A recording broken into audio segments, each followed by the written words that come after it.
One of the questions that does come up frequently enough from my customers is, how do I run a weekly business review meeting? And in practice, this is a really interesting challenge. One, because the thing that people tend to do is they tend to have complex dashboards with graphs and all sorts of things like that. And they look at them, but actually that doesn't cause the conversation you really want to have.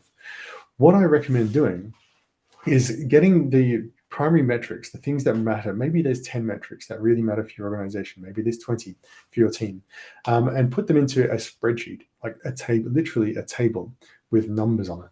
And don't worry about making graphs, right? But put on there, you can put the as the rows, the metrics that you care about, and as columns, you put the weeks or days if you're doing daily, or months if you're doing monthly. But I recommend weekly generally. But there are columns as weeks, and you put the numbers in there, and then you get everyone together. You get the people together who are involved in this team, especially the leaders of the sub teams or the key contributors, whoever it is that's involved in this that you think might have some insights, or whom you wish to drive awareness of challenges or problems.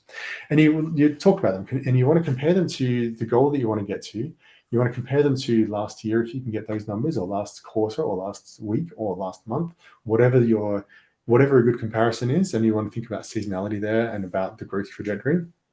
So you want to put that in there, and then every week you put more numbers in there. Now, one of the things that's going on here is you want to do that, and you also want to get some anecdotal evidence, right?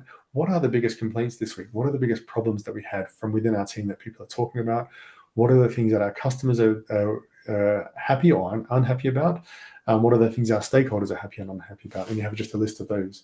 Now, what's going on here is that every time you look at those problems, especially if someone's filtered them to find the most important things, you then look at your metrics, and you're asking the question, how could we have discovered this as a problem in the metrics? Which metric could we have looked at anywhere in the business? What metric could we look at that would indicate as a leading indicator that this could be a problem in the future? And you start to add that in. So then as time goes on, you start to see the patterns, and you start to dig deeper into metrics. You may end up with a page or multiple pages, especially if you have different subgroups or different geographies, where you want to slice and dice by customer segment, for example. You might have multiple pages. You might have each page has 30 or so items, and then each one has the weeks going on there. You might be comparing them and having a line for what it was year on year change, or month on month change, or week on week change, or whatever it is. But you want to try and get those numbers there. And what's going on is you're having that conversation with people, and you're reviewing these things, and you're talking through the particular areas that matter in your business. And we're asking the question, what happened in the business here? Why is this number changed? Is this number changing? Is that just noise, or is this something we should be concerned about? How can we tell if it's noise or if it's something we should be interested in or concerned about? Is this a problem? Is this a leading indicator? Is this a lagging indicator? And you're just having that discussion every week. Now, you're not going to have the discussion about everything every week. You're going to allocate maybe an hour to this, and try and prioritize the most important things, usually based on the things that are going on in the company at the moment, or in the organization, in the team at the moment, and particularly by those inbound review, commentary or feedback from people. You're prioritizing, where do I look in the metrics to understand this, and how can I find a metric that will help me find a leading indicator of this and solve this problem in the future? And then out of that, you're then causing actions, and those actions fall into two categories. One is to improve the metrics deck, right? If I discover that there's a type of metric that would be useful, that would help me understand this in the future, how do I put that in?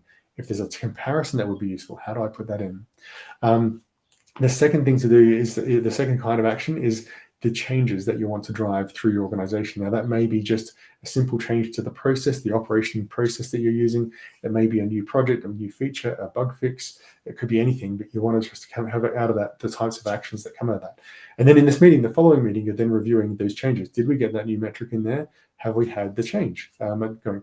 Now, having this meeting on a regular basis emphasizes to the team, make sure that everyone's aware that this aspect of operations, doing this, making sure these metrics are happening, is important, and it gets attention on it, and it gets time spent on it, and it gets results, right? It also means that you're able to, on a weekly basis, review how close are we to the return on investment curve. Like, where are we on this? Like, are we getting the right results, or do we need to invest more, or do we need to ask for more resources, or could we afford to let this burn for a little bit, right? Are we at that level where it's like, it's okay, we don't need to put any more into this, let's put some more effort into certain types of changes that we want to get to. But it's the act of being really familiar with that really keeps you informed. Now, if you're thinking about OKRs, if you're doing OKRs, having that weekly business review means that everyone in the business, everyone in that meeting is really aware of the operations of the business and what's going on.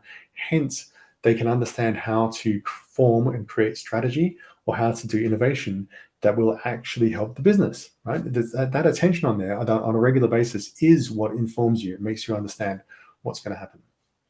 So I hope that's useful. The secret is basically come up with a spreadsheet that has weeks as the columns, metrics on the rows, and review it on a regular basis with the key people. Have people to come out of that with actions to change the spreadsheet, or to improve the data, or to make actions that change the business. And as part of this, have some input of what are the key issues that are coming in this week from the stories from the team, stories from customers, stories from stakeholders. So that's how do I run a weekly business review meeting. I think if there's interest in that, I might do a bigger presentation on that with a bit more instruction and some slides.